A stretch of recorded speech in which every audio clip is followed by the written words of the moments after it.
take a smoothie, baby. I don't know. The thing's on though. Don't go too far. Yeah, can you give me the Space? No. Oh, the other thing. Yeah, I will. Yeah. No, I was just.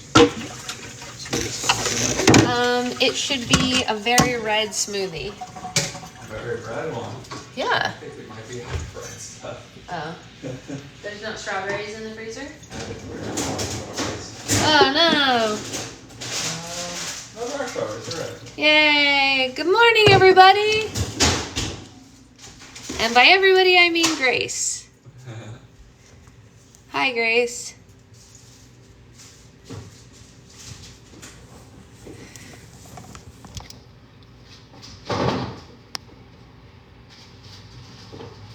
Morning. Hello. How is everyone this lovely morn? Good morning. Good morning. We danced the whole night through. Good morning. Good morning to you. Yeah, it's very stay inside and read a bookie. You're right. It really is. Good morning. Good morning. We can see outside? Well, Rosie lives near here, Oh, yeah. so she has the same weather. She lives between us and Disneyland. Really? Yes. She also has a pass. Now you got me singing it. That's good. We should all sing it together. Everybody sing together. When the band began to play, the stars were shining bright. Now the milkman's on his way. It's too late to say goodnight. So good morning, good morning. Sunbeams will soon smile through. Good morning. 10 minutes from Disneyland is the best place to be. Agreed. My darling, to you. There you go. It's the breakfast song.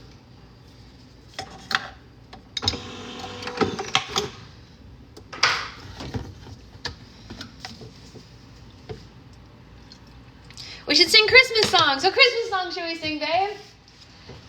Jingle bells, Batman smiles, Robin midnight. Batmobile lost a wheel and Joker got away. Hey! Just in case anyone's wondering why I'm so Christmassy, because tomorrow we are celebrating Christmas, just the two of us, because we're going away for actual Christmas. So I'm coming sick. Ugh, so sad, Brittany. Hopefully it'll come today.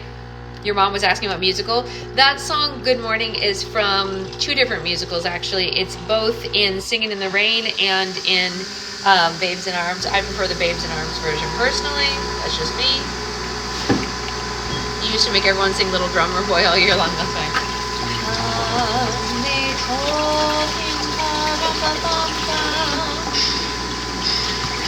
A newborn king to see. Why are there so many people here all of a sudden? Who are you? Are you all here because I was singing The Little Drummer Boy, or where did you all come from? You invoked them? I invoked like a gajillion people. Hello, Little Drummer Boy fans. How are you all? They're going to be like, you have apple bottom jeans stuck in your head? How did that happen? Well, the good news is, stick around, maybe we'll get... Oh yeah, we're doing something special shortly, you guys. Everybody stay for a special thing. We're doing something special in just a minute. Just stay until I finish making coffee. Everyone's on vacation, it's true. I know, it's too many people for book club. Those are like slime numbers.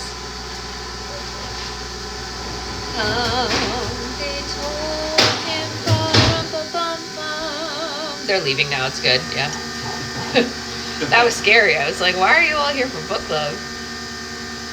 They were expecting slime. Oh, thanks for the new follow. That's fun.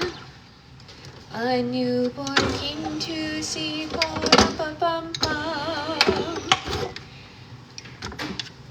Our finest gifts we bring. Everybody say their favorite book. To lay before the king. Me? Yeah. Like in the whole world? Too hard. Yeah, Well, maybe they have a favorite book. Grace said The Martian. oh. Science Girl said The Martian. Well, he was plant science on Mars, so that makes sense. I've seen that movie. Grace, did you read this other book about the alien encounter. Same author. Really good. I actually saw that movie, you guys. Yeah. Yeah. If you more. I got haven't, one Grace, thing. read his other books. Project Hail Mary. What's that? Project Hail Mary, yes. Amazing book. Oh. Yeah. Really, I didn't hear what it was about, but same author, not yet. I want to. You should, Grace. Read it. It's really good. I very much enjoyed it. A movie you've seen? Amazing. I know, right? Wait. Project Hail Mary will not be made Wait. I want to do a fun game really quick. Everybody list a movie that they think everyone has seen, and I will say if I have seen it or not. Go. Yeah, you should add it to your library list, Grace, for sure. List a movie that you think everyone in the world has seen. Yes, I've seen The Little Mermaid, multiple versions. My Girl, I've seen. Smile? I don't know that one. Avatar, no. Scream, no. Fight Club, yes. Princess Bride, yes. Forrest Gump, yes, actually, I have. I've seen most of these. You guys are doing a good job. Arbitrary Canary, yes. She just entered. It's a movie? No, but they were all listing movies, and then she entered, so it said Arbitrary Canary has entered. And so I was just... Dare we? Yeah, go ahead. Sorry. Why are you sorry?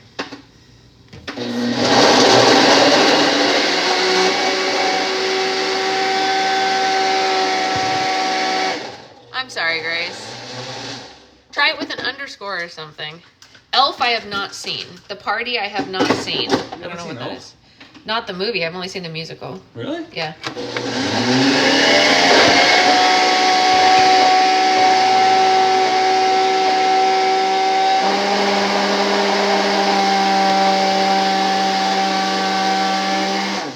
Olivia and my parents love Elf. Anya for You said Big Lebowski. I have not seen Big Lebowski. I have not seen Shawshank Redemption. Lebowski's fun. You would not like it. I have not seen it. I have not seen A Christmas Story. I brought up trying to watch Christmas Story last night, everyone, and she was like, she looked I at the have cover seen and Frozen. she was like, no. Frozen I have seen, and I not only have seen it, I know someone who's in it. Somebody tell her that A Christmas Story is a great movie. Everybody thinks Christmas Story is a great movie. Will you take a sip of this so that it doesn't spill? Miracle on 34th Street I have not seen. Becca said with the blonde kid of no. Uh-oh. Oh, what? Becca, why ugh no? The original Christmas Story. I don't know if they remade it or something. Christmas Story is overrated. Oh Uh-oh. my god. People are all savages. Savages. Oh, Willy Wonka, I've seen the original. Rent, of course, I've seen. Guys, Secret Boyfriend agreed to watch Tick Tick Boom today with me.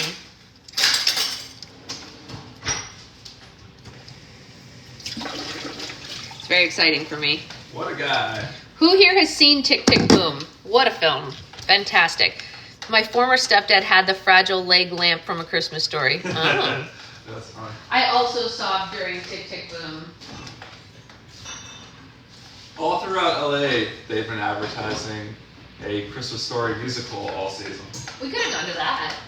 You haven't seen the movie. Yeah, but it would have made no sense. What do you mean? They would have explained it.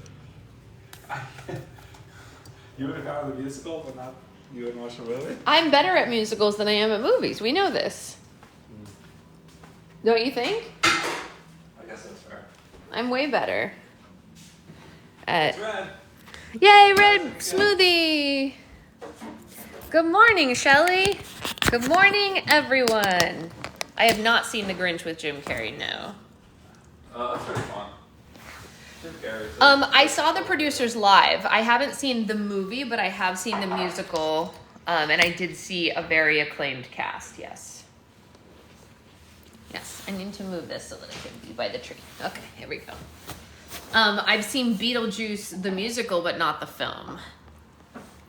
Beetlejuice? Yeah. Is Miles in the room? If he hears me, maybe he'll come sing with me. Beetlejuice. You're not supposed to say it 3 times, babe. We don't need that in our house. she's The outrage. He's at school. Oh, he's not sick anymore? That's awesome. School? They're already off. Wow. All right. How is everyone this morning? I hope you're well. Secret Boyfriend's gonna sit with us. I've seen the slime tutorial of Beetlejuice. Oh, yeah. New York has school all week. Oh. New York has school all week. That's not nice. Yeah. That's like right up till Christmas Eve, basically. I know, that's mean. It is. Do you hear that sound? Depresso. It is depresso. Yeah. All right, are you guys ready to read our last readings of the year? We always go until Christmas Eve sad. I'm making my list and checking it twice. So much to do. It's true. Have you seen Beetlejuice on Broadway? I did. I saw Beetlejuice on Broadway multiple times because I had friends who worked on it, so I got free tickets, which was very exciting. I probably never would have gone to it if my friend hadn't been the stage manager, and he was like, I've got free tickets. You want to go? And I was like, yeah. And then I loved it so much I went a bajillion times, and I ended up taking Serena, the little girl I was nannying at the time, for her birthday. Yeah. You're going to Beetlejuice in February. It's so phenomenal. Cindy, I highly recommend getting a Beetlejuice dress before going. That's all I have to say. Okay. Are we ready for some reading? This is very important. We have to read. It's our last day of reading before Christmas. 'Twas the night before Christmas when all through the house not a creature was stirring, not even a mouse. The stockings were hung by the chimney with care in hopes that St. Nicholas soon would be there. The children were nestled all snug in their beds while visions of sugar plums danced in their heads. Mama in her kerchief and I in my cap had just settled our brains for a long winter's nap. When out on the lawn there arose such a clatter, I sprang from my bed to see what was the matter. Away to the window I flew like a flash, tore open the shutters and threw up the sash. The moon on the breast of the new fallen snow gave luster of midday to objects below. When what to my wondering eyes did appear but a miniature sleigh and 8 tiny reindeer. With a little old driver so lively and quick, I knew in a moment he must be St. Nick. More rapid than eagles, here's coursers they came, and whistled and shouted and called them by name. Now Dasher, now Dancer, now Prancer and Vixen, on Comet, on Cupid, on Donner and Blitzen. To the top of the porch, to the top of the wall, now dash away, dash away, dash away all.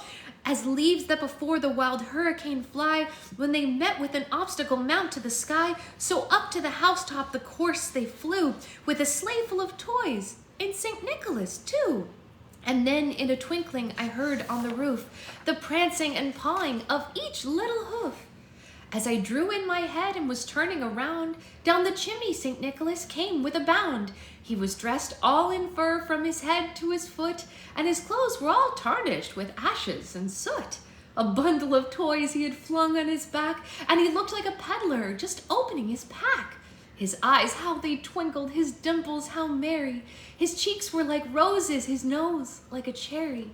His droll little mouth was drawn up like a bow, and the beard on his chin was as white as the snow. The stump of a pipe he held tight in his teeth, and the smoke it encircled his head like a wreath. He had a broad face and a little round belly that shook when he laughed like a bowl full of jelly. He was chubby and plump, a right jolly old elf, and I laughed when I saw him in spite of myself. A wink of his eye and a twist of his head soon gave me to know I had nothing to dread. He spoke not a word, but went straight to his work and filled all the stockings, then turned with a jerk, and laying his finger aside of his nose, and giving a nod, up the chimney he rose. He sprang to his sleigh to give team a whistle, and away they all flew like the down of a thistle. But I heard him exclaim ere he drove out of sight, Happy Christmas to all, and to all a good night.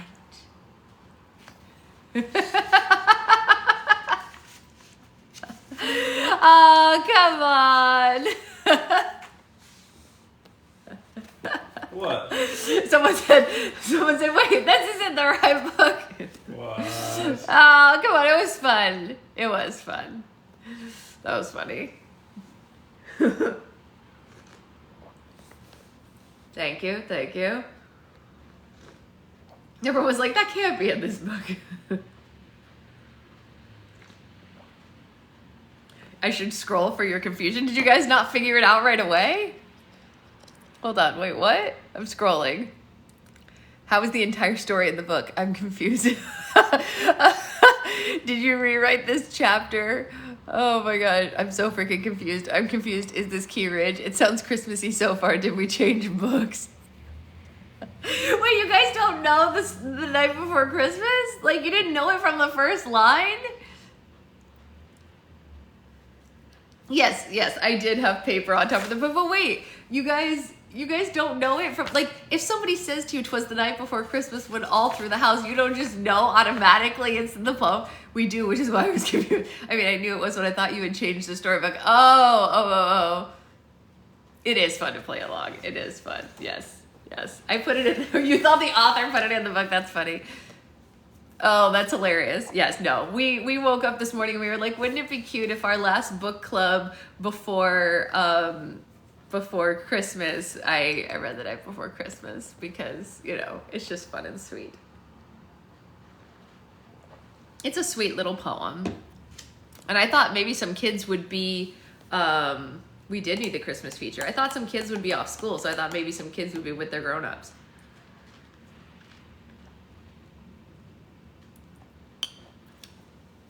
I live in a state of confusion. I didn't need your help. Oh no. It is a very sweet poem. I used to have it memorized, but I realized I've lost a lot of it. But I tripped up on none of the words, so I must know at least a little bit. Your schools go through tomorrow. How come yours goes through tomorrow, but Becca's goes through Friday? When you guys live like 10 minutes apart.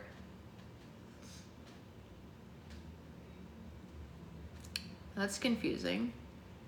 Different district. Weird. Becca's like, keep the kids another day. I used to know Silent Night, but only in German. That's amazing. I want that so bad from you. I really want you to read me Silent Night in German. Bye, kids. You've been homesick too long. All right, shall we read? It is Fake Christmas Eve, and we are going to read. You do, Brittany? That's beautiful. Aw, Brittany, if you sign it, I'll sing for you.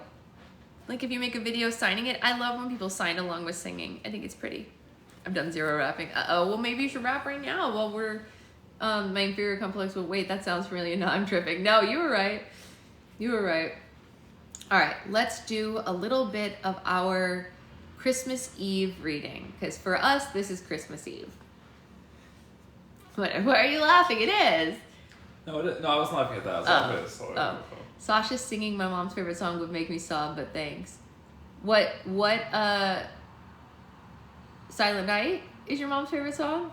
My daughter wanted to read Taylor Swift songs today, so, aw. Silent Night's a beautiful song, actually. I love that one, and I love singing First Noel. I think those are very pretty. Signing to song is controversial. Oh, is it? Oh, never mind then. I didn't know that. Oh. Weird. Huh. Controversial.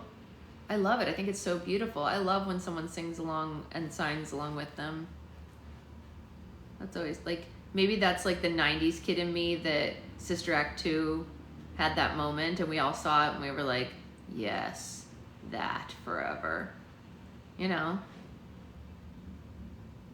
And also, one time I went to see Tarzan the musical and they had a deaf school group there and they had multiple like ASL actors standing in front of the stage signing the songs for the kids. It was amazing. It was one of the most beautiful things I have ever seen. I was mesmerized by it. I was like, this is so cool.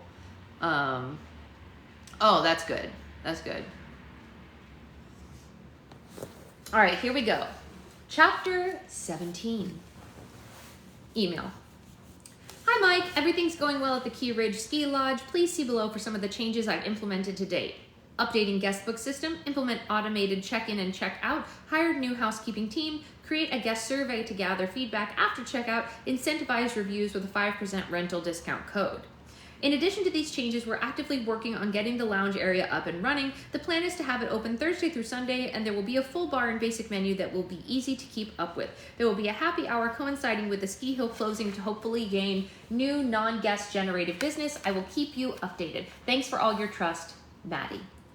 Maddie, Glad to hear everything is going smoothly over there. I had no doubt you would be successful. FYI, we have some promising leads for your replacement once we've secured the contract. Please see the resumes I've attached.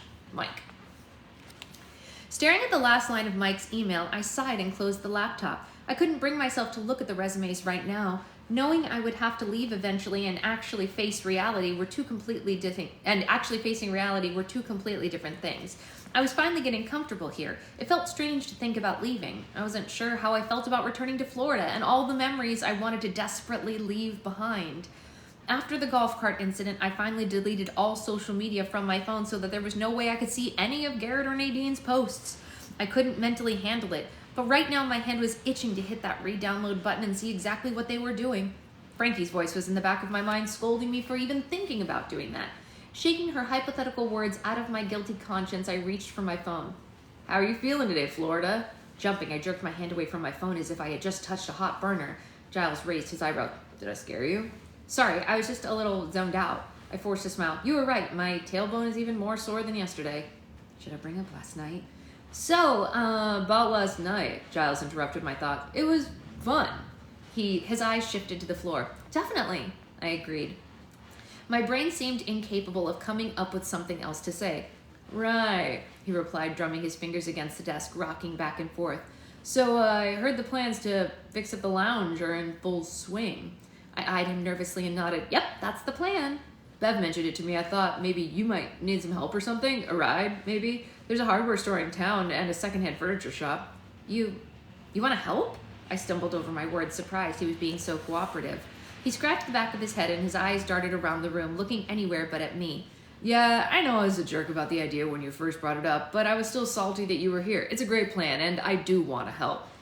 I sounded like, Kronk. I mean, we can, Grace. I don't know. I think it will depend, like, if we have stuff that we want to talk to her about and or if she presses it. I know a lot of people aren't, like, super feeling it, so I don't want to, like, bring her in if we're not gonna have a lot to talk about. You know what I mean? That doesn't feel supportive. We need to ask about Giles versus Giles, yes. Trying to decide if I should keep writing questions. Oh, you should. If you have questions, you should definitely write them down. Yeah. And maybe she can just talk about her process. I wouldn't hate hearing about that. That might not be bad for us. Well, if you're sure, I would love some help. I smiled at him. Yeah, I am, he said, finally meeting my gaze. When did you want to go? I glanced around the empty lobby. It was noon, so any checking out had already been done, and check-in wasn't there until 3. Bev did say that she could take over the front desk today. Great, text her. Slamming the door to Giles' truck, I was instantly transported back to my first day here when he took me shopping. He was so closed off and I was so desperate to be liked, and now he was giving me snowboarding lessons and let me talk him into karaoke. I bit back a smile at the memory. What are you thinking about? He asked, staring at me. Just your amazing singing voice. Oh, God. He rolled his eyes and turned away from me. Please, never bring that up again. I laughed. Why not? You were actually pretty good. Just like you were actually pretty good at snowboarding? He raised an eyebrow. My mouth hung open and I tried to look offended, but I couldn't keep the laughter out of my voice. Hey, give me a break. It was my first time. He chuckled. I'm just messing with you. I was impressed. You better be. Leaning forward, I fiddled with the radio, and after scrolling through a few stations playing commercials, I came across one of my favorite Christmas songs and turned it up to sing along. Giles hit the power button and glared at me. It's not even Thanksgiving yet. No Christmas music in my car. But it's snowy, I whined. I never listened to Christmas music with an actual snowy backdrop before. I don't care, it's too early. Please? I pleaded and gave him my best puppy dog eyes. He glanced at me and rolled his eyes. Fine, but just one song. Yay! I cheered and pushed the power button. My one song turned into 5, and Giles pretended to look pained, but the corner of his lips tugged up as he snuck glances at me singing along. He still refused to join in despite my best efforts. The mountains whizzed on by in the scenic route between towns, and Giles exited and pulled into the parking lot for the hardware store. This is so charming, I said, climbing out of his truck and slamming the door. The store was petite with a wooden sign and a front porch, a far cry from the large commercial stores I was used to seeing. You gotta stop saying everything is charming just because we're in the mountains, he said, side-eyeing me as he held the door open. What? Just because it's a place that you buy tools doesn't mean it can't be charming. Giles led me down an aisle that held the paint selection. I eyed them and stroked my chin. What do you think about something dark? You're asking me? I don't have a creative bone in my body. Come on, Giles, help me. I nudged him playfully, and the half smile he gave me in return made my heart flutter. Yeah, dark blue would look good against all the wood. That's exactly what I was thinking, I exclaimed, grabbing a swatch in several different navy variations. We were pondering over a few choices when a man in an orange vest rounded the corner and joined us in the aisle. You two need a paint order? He drawled. Yeah, actually, I think we're gonna go with this one. I pointed to a deep blue that reminded me of the ocean on a stormy day.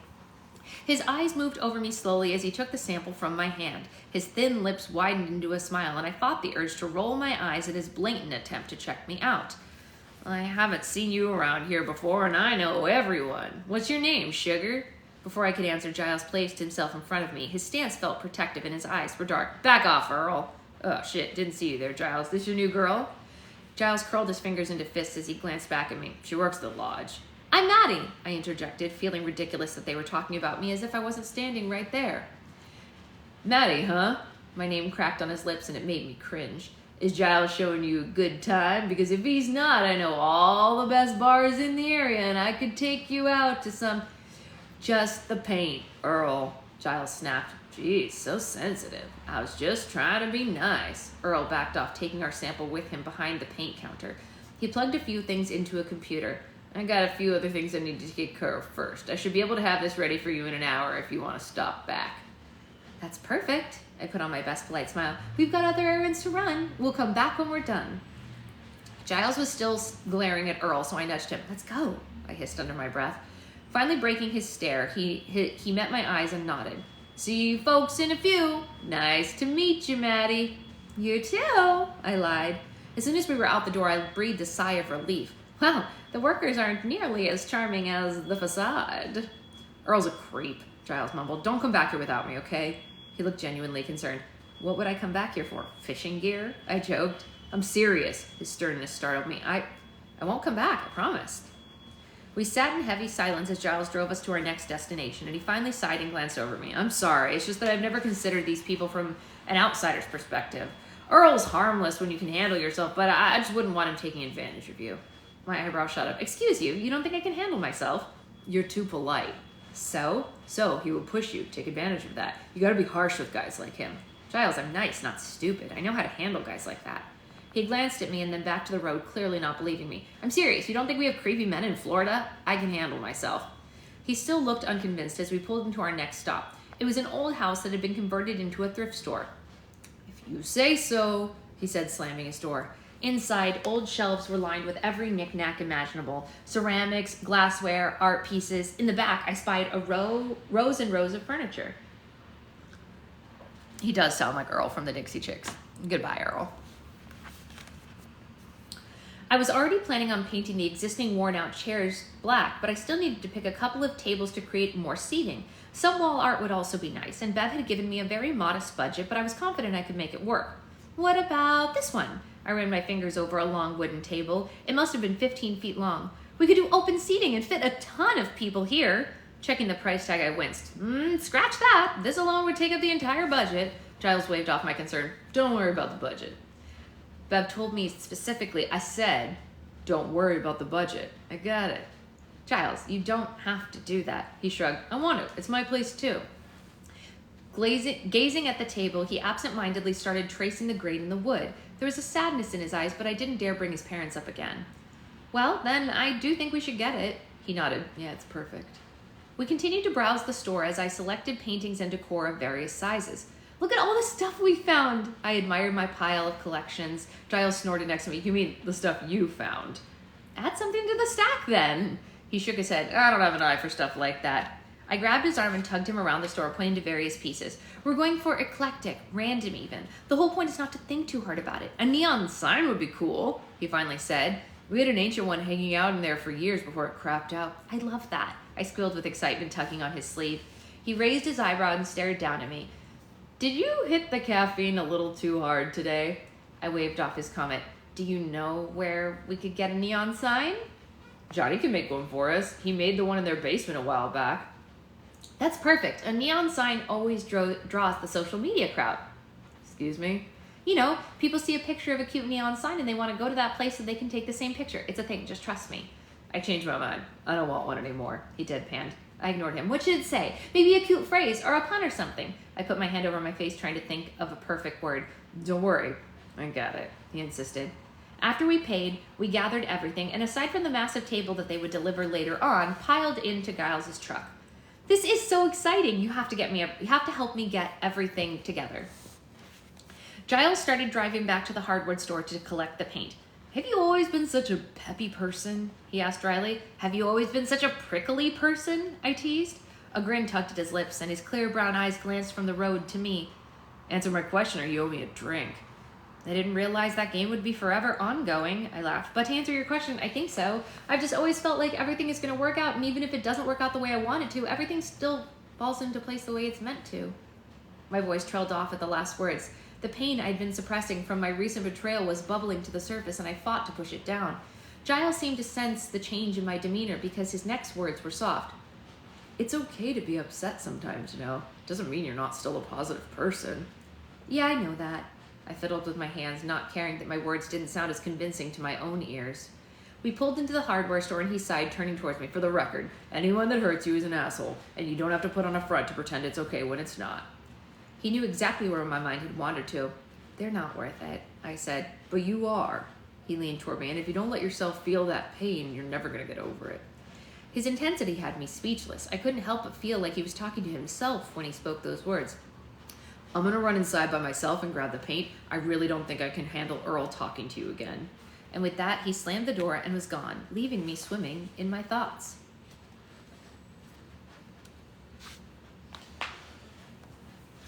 Dun dun dun! My thoughts!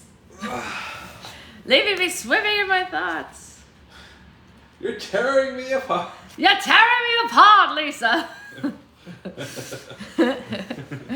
Should we read one chapter of my book before we go? Mm-hmm. Do you want to find it on the thing on your phone, and I can read one chapter? Do you want to pick a chapter, or should I let them pick a chapter? Do you guys want to hear one of my chapters? I have to start from the start. That's the problem.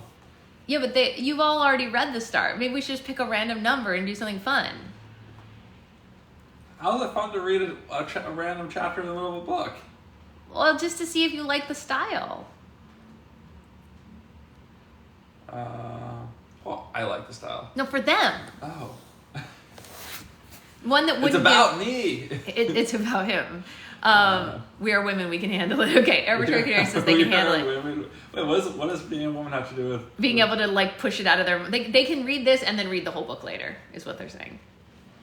You want chapter 2? And that's because you got... But I've already posted chapter 2 on the Patreon. There's up to chapter 4 on the Patreon already. Hi, Zelda! He crafts me up. Order. There must be order. Chapter 18. Arbitrary Canary says 18. Okay. I am going to make an audiobook too. Yes, I am. I'll just forget everything, so it would be good. Yeah, Julia, it's there. We read 17 once before. Oh, really? Oh, that's interesting. I forgot that. Okay, so where is it? The first draft You one. should read the last chapter. The last chapter? No, That would be very confusing. Don't do that. Wait, where did it not upload the current? Let me see. There's not one that says first draft. Does it need to refresh? I definitely put it in there. Oh, yay! I'll check it right after this, Zelda. I'm so pumped because I'll read it either way, but I can laser focus with audio. Okay, yeah, I'm definitely going to do both. So what's going to happen basically is I'm trying to get the physical book out before Valentine's Day because it's a romance book and hopefully people will gift it to other people for that or whatever. And then after that, I will work on making the audiobook for those who don't do the physical reading, which, as you all know, I am fully in support of audiobooks. I think audiobooks are just as important as physical books. So I will do both. You should read chapter 7. I should read chapter 7? What's chapter 7? Mayor's Office. Oh. It's a funny one, right? It is a funny one. Chapter 7, the mayor's office. All right. Dun dun dun. After a full day of shaking hands and kissing babies by way of an introduction to Astoria, Edward knew it was time to hit the ground running. They settled in for breakfast at Moonbeam Mugs again, and this time Mikey convinced him to try a local favorite, biscuits and gravy with a side of coffee. When the waitress set the plate in front of him, Edward refrained from making a face. "Thank you so much." He smiled politely at the girl serving them, who lingered just a bit too long at their table, her eyes glued to the prince. This, Edward knew, was exactly what his mother had assumed would happen.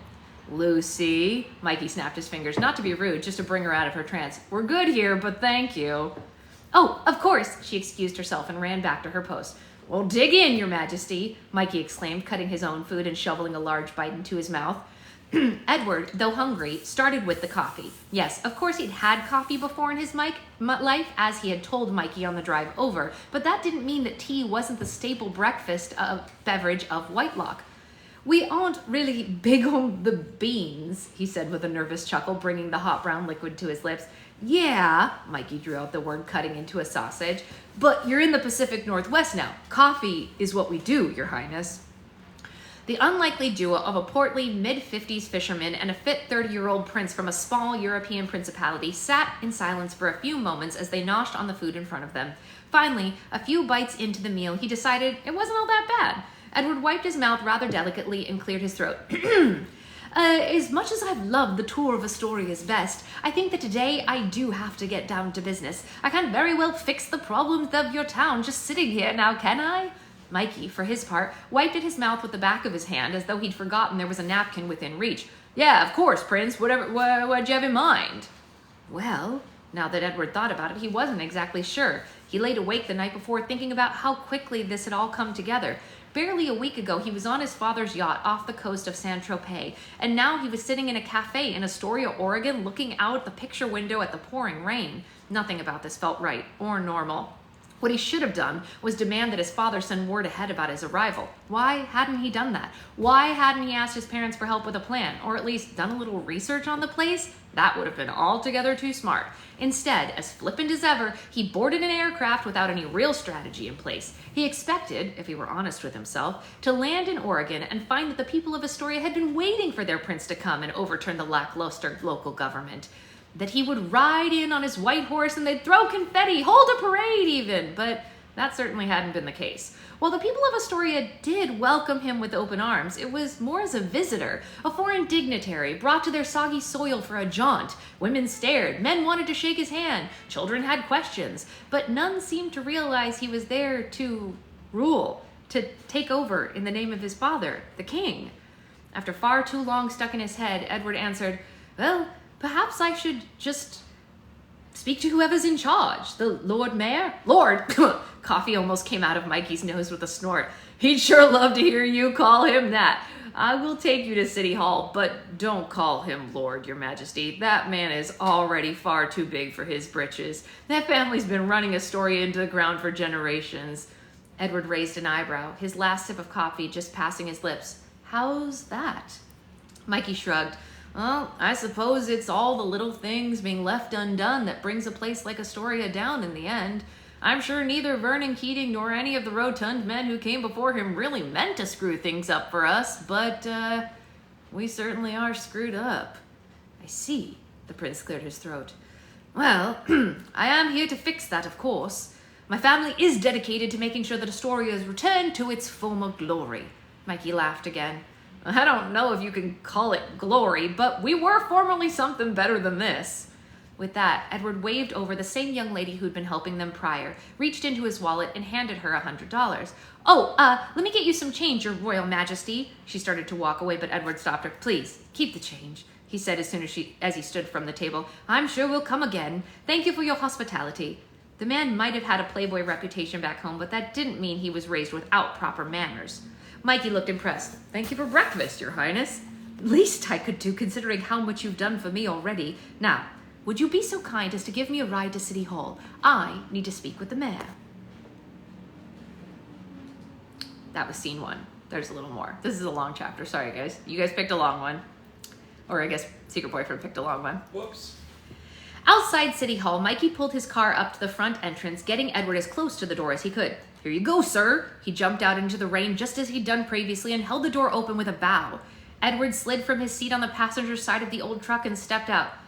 You know, Mikey, a small smile crossed his face, you don't have to do that. I might be of royal blood, but I've opened car doors for myself a number of times in my life. Honestly, more times than not at this point.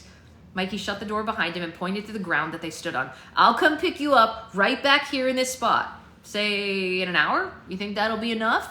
You're not coming? He'd known the man for less than 3 calendar days, but he'd become somewhat of an Astorian security blanket for the prince, being his only friend in the area. Nah, wife's got a whole list of errands for me to run now that I'm back home. She loves you, don't get me wrong, but she is a bit sore at me for taking so much time to show you around yesterday and not helping with the duties of the house. Mikey shrugged. Happy wife, happy life. Gotta remember that. Edward nodded. I see. No, of course. He knew he couldn't expect this man to drop everything and attend to his every whim. Besides, what help would Mikey Donnelly be in speaking to the Lord Mayor? You go on in and you get things straightened out with the officials and you don't worry. I'll be right back here to pick you up. You will not be stranded, he called out as he climbed back into his vehicle and drove off with a wave. And then Edward was alone in Astoria for the first time, save for the time he spent at his hotel room, of course. He stared at the building in front of him and it looked like a prison. I can do this, he mumbled to himself, taking slow steps towards the door. He forced himself to stand up straighter, fuller. He was a prince after all, and not just any prince, prince of this land. They owed him answers and respect. Inside, he approached the desk behind which sat an angular-looking woman who appeared too tall for the chair that they'd given her. Sign in, she said, shoving a clipboard across the desk towards him. He blinked, surprised by this. But rather than argue, he wrote his name on the paper in the slot marking who he was there to see. He simply wrote, Mayor. You've got an appointment with the mayor? The woman's face got even sharper when she raised her eyebrow at him. Well, no, but I do need to speak to him. She shook her head. No can do. You need to make an appointment. Mayor Keating is out for the day. Town business. I see. Well, who is available to speak to me among his deputies, Miss... Edward leaned over to read the nameplate on her desk. Miss Davis. She clicked around on the computer for a moment, checking the calendar to see who was available. Looks like Town Commissioner Williams is in today. She then picked up her telephone, held the receiver to her ear, and stopped herself. Wait, she pressed a finger into the switch hook. What should I tell him this is about? Edward smoothed his shirt nervously. You may tell him that Prince Edward Grafton Windermere III, Duke of Finsgate, is here to speak with him about the future of Astoria and Astorians as it pertains to Whitelock. Silence hung in the air for longer than usual. The woman on the other side of the desk stared at him with her mouth slightly agape and then finally croaked out, What? I am Prince Edward. No, I heard ya. She stopped him from giving his whole title again. Is this some kind of joke? The future of Astorians as it pertains to what lock? Whitelock, he corrected her. The Whitelock Isles, where my father is the king. I've just arrived in Astoria 2 days ago, but as of yet have not met with any town officials. She replaced the phone receiver into the cradle. I'm gonna level with you, young man. I have no idea who you should speak to. We've never had a... Are you a real prince, or is this some kind of... She didn't know what to say. She wanted to say, was it a joke? But the person standing there looking at her seemed extremely serious. As luck would have it, at that moment, a man in a dripping wet trench coat walked in from the showers outside. Morning, Jerry, he said to the woman Edward had thus far only known as Miss Davis. Yeah, how about him? She motioned Edward to the man walking by. Mr. Brown is the deputy mayor, but perhaps he can help you. The man in the trench coat, now known as Mr. Brown, stopped and tilted a head at Edward, looking him up and down. How can I help you? Seems this gentleman is here to claim the land for the king, Jerry Davis said. Pardon? The man chuckled. Ahem. Edward cleared his throat, feeling the warmth rise in his cheeks. Not exactly. The land already belongs to my father, the king. We don't really need to claim it when it's already a hostile takeover. Mr. Brown was still smiling as he, too, thought this was some kind of joke. Edward did not find this funny. Hostile? Why, no. Who put you up to this? Was it Benny? I assure you, I do not know anyone named Benny, and frankly, I don't really know anyone in this town except for Mr. Donnelly and his wife, Maureen, but, yeah, the man in the trench coat laughed again. This is Mikey Donnelly's sense of humor. Are you an acting student? Now Edward was frustrated more than embarrassed. Sir, I am neither the product of Mr. Donnelly's sense of humor, nor am I an acting student of any kind. I am the Prince of Whitelock, and I have come to speak with the mayor. Now, he cleared his throat once again and motioned to the lady behind the desk. Miss Davis here has informed me that your mayor is out of the office on town business today, but I do need to speak with someone in this office, and if that someone isn't going to be you, then I'll thank you to point me in the right direction immediately. Dun dun dun. Perhaps making demands out the gate wasn't Edward's brightest move. Mr. Brown scratched at his jawline, no longer laughing. Edward's outburst had caused him pause. Well? Edward wasn't in the mood to wait any longer. Young man, if you're insinuating that you are somehow Prince of Oregon, Astoria, well, Whitelock, not the whole state of Oregon, Edward corrected, making it sound like the man was insane for suggesting such a thing, as though that were such a far cry from what he was actually saying. What Edward hadn't done, however, was notice the way that Mr. Brown had already motioned to Miss Davis before he slowly replied, each word taking longer than it should have. I see. You're a real prince. No, of course. His tone was placating Edward's claims. Miss Davis turned back to her computer, clickety-clacking away. Edward assumed she'd gone back to work. Yes, exactly. Edward nodded, choosing this moment to speak as slowly as he was. Perhaps he thought if he did so, he'd be more likely to understand what he was saying. The Prince of Whitelock, my father, King Alfred, is your sovereign, and he sent me here to... Just then, the same door they'd all come through pushed open and 2 men stepped inside. Morning, officers, Mr. Brown greeted the 2 men in horrible khaki brown color. Morning! One of the men tipped his hat as they approached. What seems to be the trouble here? The trouble, Edward started in right away, is that no one will tell me who I need to speak to while the mayor is out for the day. Uh-huh. The man nodded and Edward clocked the sheriff badge on his chest. And you are... Edward took a deep breath, closing his eyes for a moment before diving in once again. Prince Edward Graff... The younger man in uniform cut him off with a laugh. Prince! I thought y'all were yanking our chain when they said some dude was in here raving about being a prince. Edward pulled his head back. Officers, this is no laughing matter. I'm glad you've arrived because I could really use your help, son. The older man gently grabbed his arm, motioning for the younger man to go around to the other side of him. I think we should take you to dry out. Edward looked at the sheriff's hand on his arm incredulously and then down at his own clothes. I do appreciate your concern, but I'm really not that wet now that I've been inside a few minutes. At the local jail. It ain't that kind of dry, the sheriff's deputy said, shutting the door to the cell as they'd quite literally thrown Edward into.